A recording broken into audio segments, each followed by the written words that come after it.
But you can have, do, or be anything you want if you controlled your mind.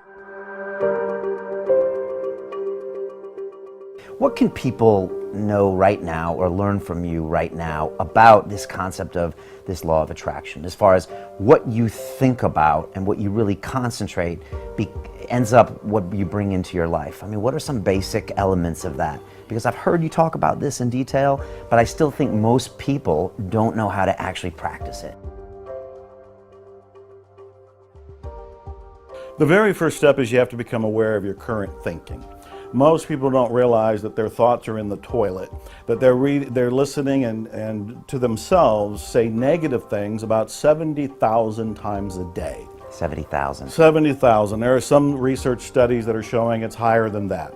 And the other thing that's more startling is that they're mostly repetition. They're the same thoughts.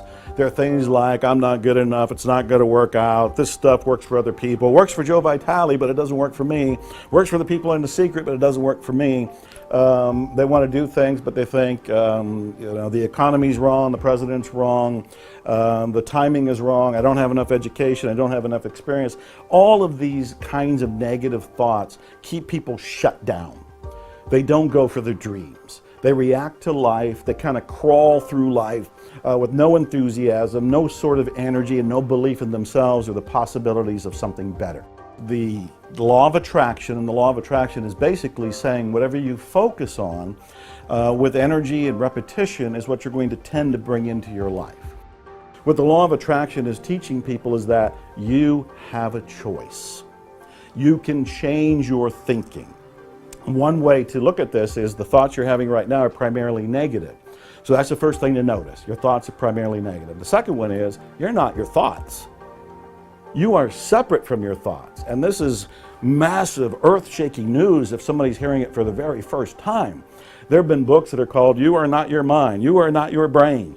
And what they're saying is these thoughts that we're having them. We're not them. If we can detach enough to go, oh, here comes that I'm not good enough thought again, and let it go by, we are one step removed from it. Now we've clipped off that energy that was causing us to feel bad because of that thought. So that's the second step, is to become aware that I'm not my thoughts. Third step is to start to generate what you do want to think. And this is where things like affirmations, positive thinking, positive statements, instead of saying I'm not good enough, begin to say I am good enough. Begin to say this can work out for me. If this material has worked for other people, why can't it work for me too? You know, I'm human, they're human, and you can start to rebuild your software of the mind if you want. And these are all elements, and then there's, we can get into details like what you're going to tend to bring into your life are things that you think about a lot.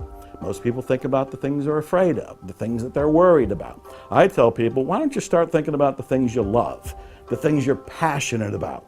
You're going to go in a new direction. You'll be happier, you'll be healthier, you're going to have better momentum, better enthusiasm. So the repetition of that is going to be a big thing. Emotion, going with those feelings of passion, is going to fuel you to go in a direction that you prefer. And actually having an image. And the image could be a graphical representation of what you want. It could be a house, it could be a car, it could be a job, it could be a pile of money, it could be spiritual awakening, whatever you can do. Because the brain, the reticular activating system in the brain, responds to repetition, imagery, and emotion. You can program it for what you want. You're getting your own reality. You are creating your own reality from your beliefs. You change your beliefs and you will get a different reality.